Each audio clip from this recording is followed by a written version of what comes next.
تو میں پھر بھی ان کے جمعے کے خطبے میں یار کتنا بندہ ہوگا, 2000 2500, ٹھیک ہے نا. ہماری ویڈیو اپلوڈ ہوتی ہے تو 1-1.5 لاکھ بندہ دیکھ لیتا ہے, اور پرانی ویڈیوز تو ملینز کراس کی ہوئی ہیں, ہمارا پلیٹ فارم بڑا ہے ان سے. اس کے باوجود میں یہ کہتا ہوں وہ آگے یہاں پہ اتوار والے دن خطاب کریں, اور مجھے اجازت دیں کہ میں ان کے مدرسے میں ایک جمعے کا خطبہ دوں. اور شرط یہ ہوگی کہ جب میں خطبہ دے رہا ہوں گا وہ سامنے بیٹھے ہوں گے, اور جب وہ خطبہ دے رہے ہوں گے میں ادھر سامنے بیٹھوں گا. میں اپنا مقدمہ ان کی عوام کی عدالت میں رکھتا ہوں, اور وہ اپنا مقدمہ ہمارے اسٹوڈنٹس کی عدالت میں رکھیں. بہترین سولوشن ہے. اور میں بولتا ہوں یہ قیامت تک راضی نہیں ہوں گے. اس کی وجہ یہ ہے انہوں نے اپنی عوام کو اور عقیدے بتائے ہوئے ہیں, اور ان کی کتابوں میں اور ہے. مجھے بتائیں کون سا دیوبندی ہے جو ایک ایسے رسول اللہ درست ہے؟ اور میں نے تو بات ہی اس پہ کرنی, تو اسی کے سمجھو کہ میں سنجیدہ طریقہ 92 سنتیں اور دام دسنا ہے. میں تو گالی تو شروع کرنی ہے, میں المونت کھول لینی ہے کہ ہاں دیوبندیوں تم میں سے کتنے لوگ ہو جو قبروں سے جائز طریقے سے فیض لینے کے قائل ہو, کیا یہ شرک ہے؟ وہ سارے کہیں گے شرک ہے. میں کو کہا تھوڑے ابے نے لکھے آ جائے تے تک اسمانی دے بھی تے تھلے سائن ہوئے نے. ہن دسو اے بیٹھے جے پوچھو اینو, پھر سائیں آپ پوچھن گے سائیاں نو. ہاں میرے لیے مسئلہ ہی کوئی نہیں. میں مفتی منیر صاحب کی جب مسجد میں جمعہ پڑھاؤں گا تو میں ان سے کہوں گا بھی چشتی رسول اللہ کے بارے میں تمہارا کیا خیال ہے, بلکہ پہلے پوچھوں گا اشرف رسول اللہ, سارے کہیں گے کافر. پھر میں کہوں گا اشرف دی جگہ کوئی بھی نہ آ جائے, پاویں مفتی منیر دا بھی آ جائے وہ کہیں گے کافر, پاویں چشتی بھی آ جائے وہ کہیں گے کافر. میں کہوں گا نکل آیا جائے. ہوں دسو تو اللہ کے فضل سے ان کے ساجد میر صاحب کے لیے بھی ہے وہ تو شاید ہی کوئی نہیں, وہ تو ویسے ہی اپنی موت مر گئے. ساجد میر صاحب کی جماعت ہے اپنی موت مر گئی کیونکہ انہوں نے اناؤنسمنٹ کر دی تھی کہ بخاری مسلم نو اسی مننا ہی نہیں. ہاں بس صرف رکھنا ہے. ان کے لیے بھی آفر ہے. ساجد میر صاحب آئے بیٹھے ہیں تو, اور ساجد میر صاحب کی وجہ سے جو میں نے بار بار ان کا نام لیا ہے, انہوں نے وہ اپنا منڈا فارغ کر دیتا ہے. انہوں نے کہا منڈا تیری میری داڑھی چٹے ذلیل پہ ہونا میں آخری وقت تیری وجہ سے, ٹھیک ہے نا. تو ساجد میر صاحب کے لیے بھی آفر ہے. یہ ساجد میر صاحب یہاں بیٹھے, اور جہاں ساجد میر صاحب جمعہ پڑھاتے ہیں وہاں میں پڑھاؤں گا, میں ان کے سامنے مقدمہ رکھوں گا کہ بھئی تمہارے بڑے یہ کہتے رہے, ٹھیک ہے. یہ آج مشاجرات صحابہ پہ جتنے فتوے بتا رہے ہیں نا, میں یہ سارے فتوے اہل حدیث نے جو بخاری کی شرح لکھی ہے نا داؤد راز نے, اس میں اس نے سیدہ عائشہ, طلحہ, زبیر اور حضرت معاویہ, ان سب کو لکھا ہے یہ حکومت وقت کے باغی تھے. یعنی آپ نے کوئی نئی بات نہیں کی, کوئی نئی بات نہیں کی ہے. اور ابن حجر اسقلانی سے بھی دکھاؤں گا, اور ابن تیمیہ سے دکھاؤں گا کہ ان کے ابے نے لکھا ہے کہ میرے شام نے حضرت علی پہ سب کروایا. میں سارا کچھ ان کو دکھاؤں گا, اور میں ان کو بتاؤں گا کہ میں رافضی ہوں کیا. اگر وہ کہیں گے ہاں تو پھر میں کہوں گا بھی مجھ سے بڑا رافضی ابن تیمیہ, وہ کہیں گے ہاں وہ تم سے بڑا رافضی ہے. تو اہل حدیث تک قیامت تک میں منجی پھر ٹھوک دی تھی. ابن تیمیہ رافضی ہے تو وہابی ختم. اور محمد بن عبد الوہاب کا بیٹا عبداللہ بن محمد بن عبد الوہاب, اس نے تو جو کچھ میرے شام کے بارے میں لکھا ہے وہ میں نے بتایا سیرت رسول کتاب سے, وہ تو یہ ان کی کانپیں ٹانگ جائیں گی کہ کتنی خطرناک باتیں ہیں. ہاں خطرناک نہیں خطرناک. ہاں وہ ساری باتیں. اور میں ان کو پوچھوں گا بتاؤ پھر وہابی فرقہ جس کی طرف اپنے آپ کو منسوب کر رہا ہے, تمہارا ابا پھر رافضی تھا تو پھر تمہارا فرقہ فارغ ہو گیا. تو یہ کوئی بھی رسک نہیں لے سکتا. میں آپ کو کلیئر کٹ بتاؤں, کوئی بھی فرقہ یہ رسک نہیں لے سکتا. میں ابھی نہیں بڑھ چڑھ کے بول رہا. دیکھیں یہ کہتے ہیں جی ذات دی کوڑکی لی تے شتیراں نو جپے, حالانکہ محاورہ الٹ ہو چکا ہے. شتیر تے اسی اس ٹائم جناب, ہاں جی ہاں تسی تو کوڑکیلی تو بھی تھلے ٹر گئے. پھر بھی دیکھو اس شتیر دا حوصلہ ویکھو کہ وہ کوڑکیلی نو کہہ رہا ہے تو میرے اوتے آ جا, میں تیار ہاں, آ جا تھلے جپا مارے اوتے آ جا, بے شک آ ایتھے بہ, اوتے آ کے بہ ایتھے, میں ایتھے بواں گا, لیکن منو اجازت دے. لیکن شرط یہ ہے کہ پہلے میں, کیونکہ تم لوگ مکر جاؤ گے بعد میں, پہلے میں پڑھاواں گا جمعہ, اور میں میڈیا میں دوں گا. ظاہر ہے میں تو ہمیشہ کے لیے ختم ہو جاؤں گا اگر بات سے پھر گیا. پہلے میں جمعہ پڑھاؤں گا, پھر یہ میرے ممبر پہ آئیں گے. جمعے کو یہ جمعہ پڑھوا لیں, اتوار کو چلے اگلی آفر بھی. اتوار والے دن ان کی ریٹرن ٹکٹ پی آئی اے کی میں دوں گا, مفتی منیب کی بھی اور تقی عثمانی کی بھی, اور یہاں سے ایئرپورٹ سے بھی ہم ان کو اسپیشل گاڑی میں ریسیو کریں گے. ٹھیک ہے, یہ جمعے کو مجھ سے کروا لیں وہاں, اور ہفتہ بیچ میں نکل گیا, اتوار کو آ کے یہاں بیٹھ جائیں. ٹھیک ہے, یہ آفر ہے انشاءاللہ. ساجد میر صاحب جی ان کے لیے بھی, ساجد میر صاحب کے لیے تو یہاں سے گاڑی بھجوا دیں گے, وہ تو لاہور میں ادھر ارد گرد ہیں, ان کے لیے تو تینوں بڑے جی تینوں کو. سر آپ نے دین اسلام کی تبلیغ کے لیے ویڈیو کا انتخاب کیا, سینسٹیو میڈیم ہے سارے, جیسے دیگر علماء ہیں وہ آتے ہیں بیان کر کے چلے جاتے ہیں, آپ نے دین اسلام کی تبلیغ کے لیے اتنے سینسٹیو میڈیم کا انتخاب کیا. میں جاننا چاہ رہا ہوں آخر کیوں آپ نے ایسا اس میڈیم کا انتخاب کیوں کیا؟ نہیں, آج کا ماڈرن طریقہ تو یہی ہے نا میرے بھائی, کتابیں اگر لوگ پڑھتے ہوتے تو قرآن کا ترجمہ نہیں لوگ پڑھتے. تو میری لکھی ہوئی کتاب کسی نے پڑھنی تھی. بخاری مسلم کتنے لوگوں کے پاس ہے ترجمے کے ساتھ. تو اب اگر لوگوں کے موبائلوں کے اندر بخاری مسلم یا قرآن کا ترجمہ آیا وہ اسی سوشل میڈیا کی برکت سے اور اس میڈیم کی وجہ سے. تو سوشل میڈیا میں سمجھتا ہوں اس سے بڑی کوئی اس دور حاضر میں اللہ تعالیٰ کی طرف سے کرامت نہیں ہے, اس سے بڑا کوئی معجزہ نہیں ہے کہ ایک بندہ ایک جگہ پہ بیٹھ کے پوری دنیا میں اپنی بات پہنچا سکتا ہے. پہلے تو آپ ایک شہر کے اندر اپنی بات نہیں پہنچا سکتے تھے, تو اس لیے پھر میں نے اس کو اڈاپٹ کیا. تقریباً میں تو یہ سمجھتا ہوں آپ اس معاملے میں ٹرینڈ سیٹر ہیں, آپ نے ایک ٹرینڈ سیٹ کیا دین اسلام کی تبلیغ کے لیے, الحمدللہ. سر جہاں پر مائک اور کیمرے کی فیسلٹیز ہیں وہیں پر اس کی رسپانسبلٹیز بھی کافی زیادہ ہیں. تو مجھے آپ کو نہیں لگتا کہ آپ کا ایسے کہنا کہ میرے اتنے سبسکرائبر ہیں, میں ان سب سے سپیریئر ہوں, یا میرے یہ دو جملے میں نے کبھی زندگی میں بولے نہیں. آپ اپنے جھوٹ تو نہ میری طرف منسوخ کریں. میں نے آج تک نہیں یہ کہا کہ جی میرے اتنے فالوور ہیں اور میرے اتنے سبسکرائبر ہیں اور یہ وہ, یہ تو میں نے کبھی دعویٰ ہی نہیں کیا. آپ اکثر کہہ دیتے ہیں, میرا کہنے کا مقصد میں نے تو اپنے اسٹوڈنٹس کے لیے کبھی فالوور کا لفظ ہی نہیں استعمال کیا, میں تو ان کو اسٹوڈنٹس کہتا ہوں. ٹھیک ہے سر, آپ کی ویڈیوز میں اکثر یہ دیکھنے کو ملا, آپ اپنے اس بات کا اظہار کرتے ہیں کہ میں دین کی تبلیغ کر رہا ہوں. ہاں یہ بات کر رہا ہوں, مجھے فخر ہے, بڑا پلیٹ فارم ہے. ہاں یہ بھی ہے, یہ بات ٹھیک ہے. تو سر آپ اس طرح کے جملے آپ کو نہیں لگتا کہ شخصیت پرستی کا تاثر دیتے ہیں؟ بے شک آپ کی نیت نہ ہو, بے شک آپ کی نیت نہ ہو, میں نہیں اس بات کی نہیں تائید کر رہا, اس آپ کی شخصیت پرستی اور خود پسندی کا تاثر دیتے ہیں, اور اس طرح اس میں سے کوئی خود پسندی نکلتی نہیں نا, کیونکہ خود پسندی تو تب ہوگی نا جب اس کے بعد میں کوئی ووٹ آپ سے مانگ لوں. اچھا, یا اپنا اکاؤنٹ نمبر آپ کو شیئر کروا دوں. کیا کیا اس میں سے دیکھیں, کسی بھی چیز سے جب کوئی مقصد اڈاپٹ کیا جاتا ہے جی تو وہ فائنل مقصد آپ کو پتا ہوتا ہے نا. مثلا آپ یہ کیمرے میں ویڈیو بنا رہے ہیں تو اس کا ایک مقصد ہے کہ بعد میں اسے ایڈٹ کر کے یوٹیوب پہ چڑھائیں گے اور اپنے معاملات آگے چلائیں گے. اگر آپ نے یہ ریکارڈ کر کے ڈیلیٹ کر دینی ہے اور کسی اور کو دکھانی بھی نہیں ہے تو یہ فضول کام آپ کر رہے ہیں نا. تو مجھے بتائیں, اگر میں یہ کہتا ہوں کہ ہم نے اس پلیٹ فارم سے یہ آواز بلند کی, اس کے بعد میں اسے نکالتا کیا ہوں؟ صرف یہ کہ میں آپ سے آپ کی آخرت مانگتا ہوں کہ آپ اپنی آخرت کی طرف متوجہ ہوں. باقی ظاہر ہے کہ یہ بات ہمیں اس لیے بتانی پڑتی ہے کہ آپ کو جھنجھوڑنے کے لیے کہ اگر میں نے یہ کام کیا ہے اور میں نبی علیہ السلام کی ڈیوٹی پوری کر رہا ہوں تو آپ نے بھی پوری کرنی ہے. اور یہ قرآن میں لکھا ہوا ہے, کنتم خیر امۃ اخرجت للناس تأمرون بالمعروف وتنہون عن المنکر, تم بہترین امت ہو جو لوگوں کے نفع کے لیے نکالی گئی, لوگوں کو نیکی کی طرف بلاتے ہو اور برائی سے روکتے ہو. پھر قرآن میں ہے وتواصوا بالحق وتواصوا بالصبر. اللہ کے جو نیک بندے ہیں ان کی, ایمان والوں کی نشانی ہے کہ وہ ایمان لانے کے بعد نیک عمال کرتے ہیں اور لوگوں کو نیک عمال کی وصیت کرتے ہیں اور صبر کی وصیت بھی کرتے ہیں کہ بھئی اس راستے میں تکلیفیں آئیں گی, مجھے بھی یہ تکلیفیں سہنی پڑی ہیں, تمہیں بھی یہ تکلیفیں سہنی پڑیں گی. یہ اپنے آپ کو سامنے رکھ کے کرنا ہوتا ہے نا, کسی اور کی تو مثال نہیں دینی ہوتی ہے. یہ تو قرآن میں لکھا ہوا ہے کہ آپ نے یہ کام کرنا ہے, یہ آپ کا رائٹ ہے. لیکن قرآن یہ کہتا ہے کہ اس کے بعد آپ نے اس کا معاوضہ کوئی طلب نہیں کرنا. تو وہ مولوی کر رہے ہیں, میں نہیں کر رہا ہوں, یہ فرق ہے. ٹھیک.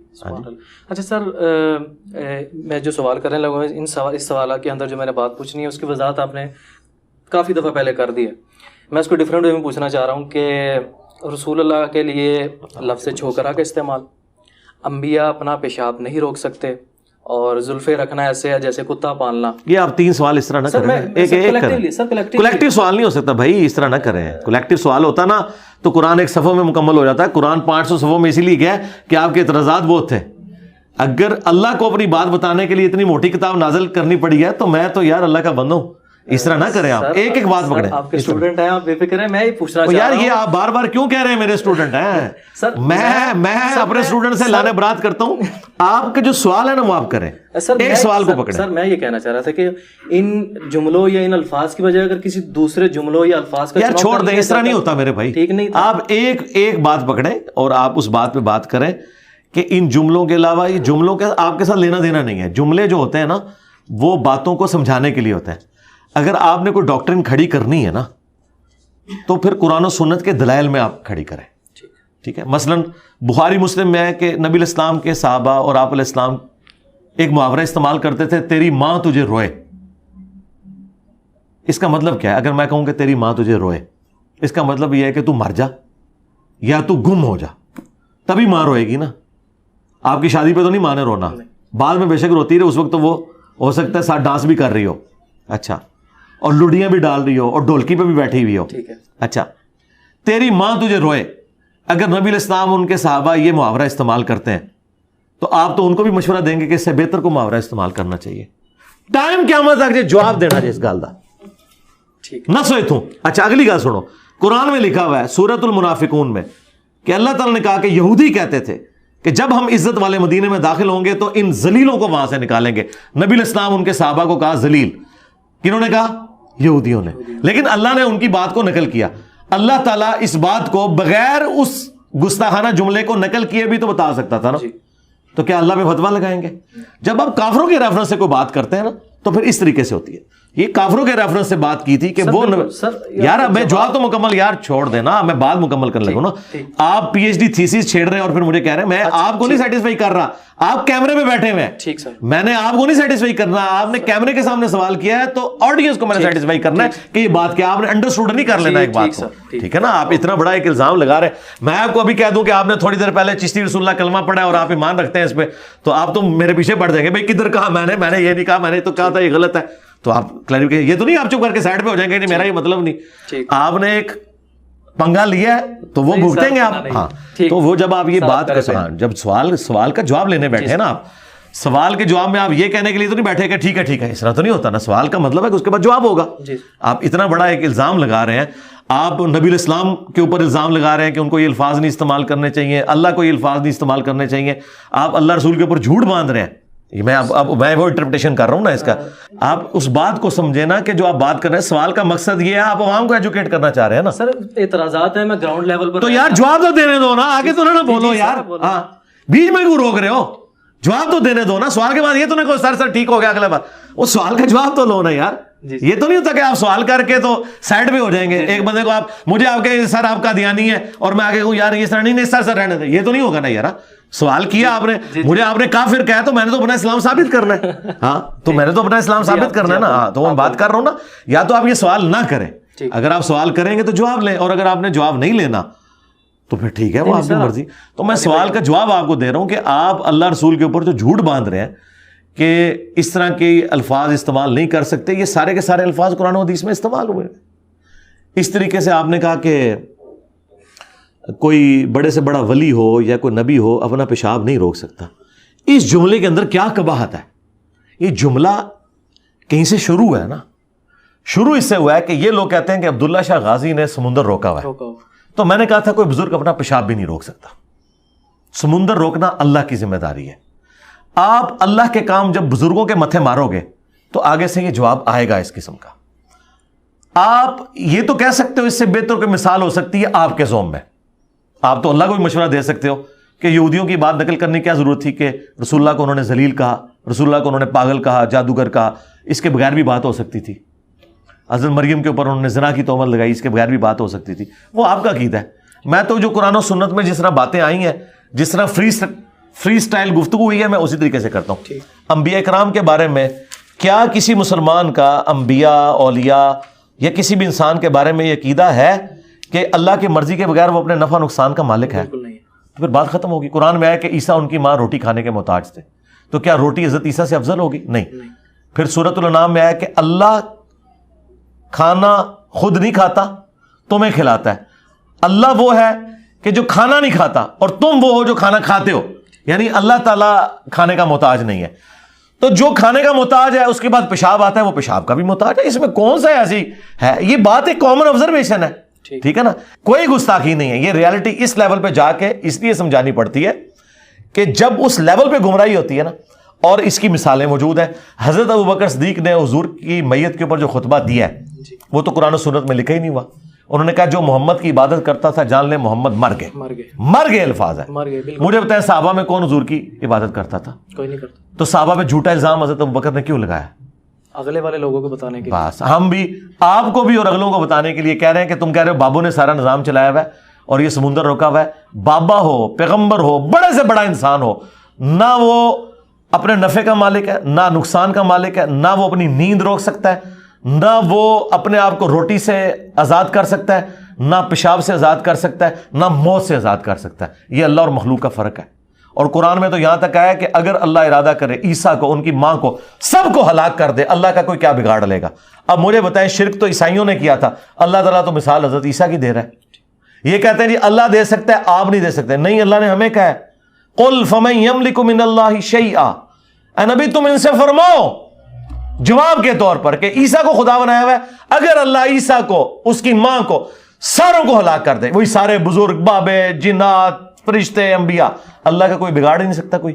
تو یہ چیزیں مثالیں دی جاتی ہیں, ہر دور میں نئی مثالیں آئیں گی. آج کے دور میں آج کی مثالیں آئیں گی. اگر میں آپ کو یہ سمجھاؤں نا کہ اللہ کے پاس ایک ہارڈ ڈسک ہے جس میں آپ کے نامہ اعمال سیف ہے, جس طرح کہ آپ کے موبائل کے میموری کارڈ میں میری ویڈیو ریکارڈ ہو رہی ہے. اب آپ مجھے کہیں گے قرآن حدیث میں یہ مثال کہاں لکھی ہوئی ہے؟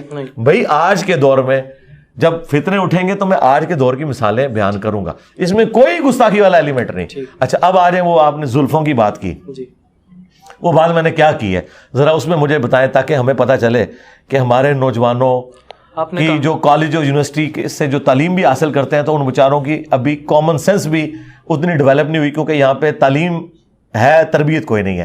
کیا میں نے بات کی تھی وہ ذرا بتائیں. آپ نے کہا تھا کہ میں نے گیٹ اپ اپنایا ہے یہ لوگوں کے لیے بنایا تھا کہ لوگ دین کی طرف راغب ہوں مجھ طرف دیکھ کر. اور یہ جو آپ سے پوچھا گیا زلفیں آپ نے رکھی, یہ 2 سوال ادا ہو گئے. ہاں زلفوں کے بارے میں آپ نے بات کی تھی, وہ دوسری بات میں زلفیں آپ نے کہا جی زلفیں جو رکھی ہیں یہ بھی میں نے کوئی شوق سے نہیں رکھی ہے, اس لیے رکھی ہیں کہ گیٹ اپ ہے اپنایا ہوا ہے.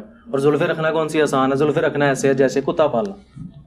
زلفیں رکھنا ایسے ہے جی جی کتا پالنا. جی جی دیکھا نا غلط بات کر دی. ٹھیک ہے سر, میں اپنی غلطی تسلیم کرتا ہوں. اگر ایسا آپ نہیں, آپ کے علاوہ جتنے علماء, یا رک جائیں میں بات آ گئی نا, بس میں جواب دوں گا آپ کا سوال.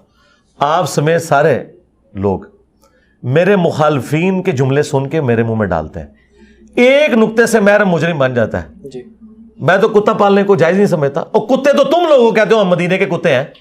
تمہارے بابے کہتے ہیں کہ جی میری کمر پہ نشان ہے, وہ جو مسجد نبی کے باہر کتا پھر رہا تھا جو ٹاؤں ٹاؤں کر رہا تھا تو نے ڈنڈا مارا تھا وہ میں تھا. وہ کتے تو تمہارے بزرگ ہیں, میں تو کتے کو جائز نہیں سمجھتا پالنے کو, سوائے جو قرآن نے اجازت دی ہے وہ بھی شکار کے لیے یا حفاظت کے لیے, ریوڑوں کی حفاظت کے لیے. میں تو کتوں کو جائز نہیں سمجھتا. صحیح مسلم میں حدیث ہے, نبی علیہ السلام کی چارپائی کے نیچے کتا آ گیا تھا.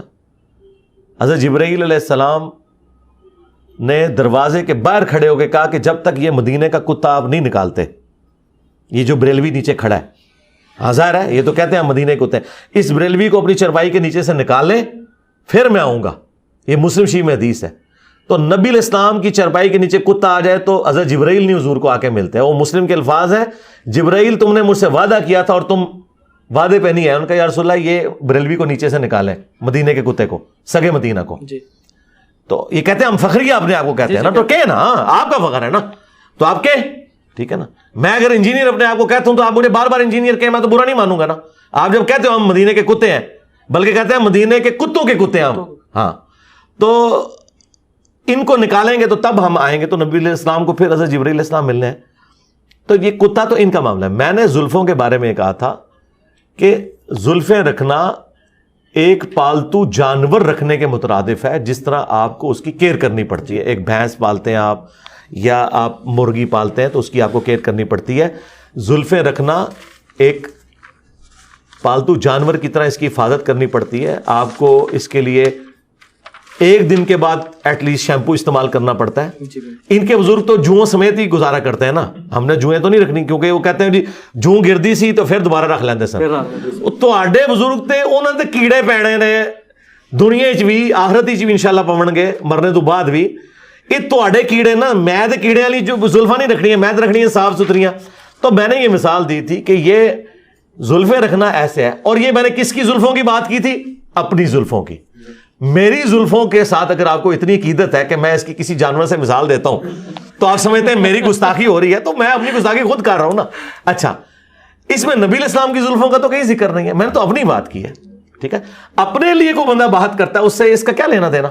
تو اس طرح کی جب کوئی مثال بیان کرتا ہے, اس طرح کوئی کسی کے اوپر فتویٰ نہیں لگتا ہے, اس کا کوئی اینڈ نہیں. اور اگلی بات, الیاس قادری صاحب نے بھی اپنی کتاب میں لکھا, خادم رضوی صاحب نے بھی کئی بار بیان کیا کہ جی وہ تاتاریوں کے اولاد میں جو تگودار خان تھا وہ مسلمان اس لیے ہوا کہ وہ ایک اس وقت کے صوفی بزرگ کو ملنے گیا, اور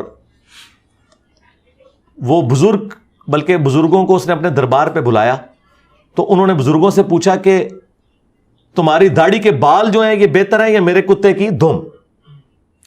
ٹھیک ہے, تو ان بزرگوں نے کہا کہ ان کے بزرگ کہ اگر میں اللہ تعالیٰ کا تابع فرمان ہو کر دنیا سے اپنا ایمان بچا کر چلا گیا تو پھر میری داڑھی کے بال تیرے کتے کی دم سے بہتر ہے, اور اگر میں اللہ کا نافرمان ہو کر مرا تو تیرے کتے کی دم میری داڑھی کے بالوں سے بہتر ہے. اور تمہارے بزرگ تو کتے کی دموں کو اپنی داڑیوں سے بہتر کہتے تھے. جاؤ اپنے گھر دی خبر لو, میں تہاڈی دائی ہاں, میرے تو تہاڈے ٹیڈ بھی نہیں چھپے, نہ تہاڈے مرے ہوئے دے نہ زندے دے. اور یہ واقعات سنا کہتے ہیں سبحان اللہ, بزرگوں نے کتنی معرفت کی گل کی تھی. اور تہاڈے بزرگ تے اپنی داڑھی نو کتے دی پوچھل کون تے وہ ولی اللہ, تے میں تو اس بڑا ولی اللہ. میں نے تو پھر بھی ایک پیٹ کی بات کی تھی, کیا بات سر, وضاحت ہوگی, وضاحت ہو گئی. اس کے بغیر تو منجی نہیں نہ ٹھکنی بریلویوں کی. کیا بات. تو میں کہتا ہوں سوال کریں, منجی ٹھکوا کے لے کے جائیں, پھر قیامت تک ٹائم ہے. ہمارے پاس یہاں کئی لوگ ہیں بعد میں بریلوی مفتیوں نے کہا تسی کیوں گئے ہو, وہ سانو پتہ ہے ہر گل دا جواب دے دینا, تسی نہ جایا کرو دے کول. یہ مرزا شاہ زیب کو کہا چھوٹو نے. اچھا ہاں, وہ ایک چھوٹو ہے نا جو سبحان اللہ پڑھا تھا چشتی رسول اللہ کے پیچھے, وہ چھوٹو مفتی, اس نے کہا کیوں جان دے ہو, جواب دے دینا جی ہر گل دا, تسی جا ہی نہ کرو. جیسے قرآن میں آتا ہے نا کہ لا تسمعوا لهذا القرآن والغوا فيه لعلكم تغلبون, جب قرآن پڑھا جائے شور مچا دیا کرو, اسی طرح تم قرآن پر غالب آ سکتے ہو, کیونکہ قرآن تو ہر بات کا جواب دے دیتا ہے. لیکن سننا نہیں, جانا نہیں, تو انہوں بڑی گالاں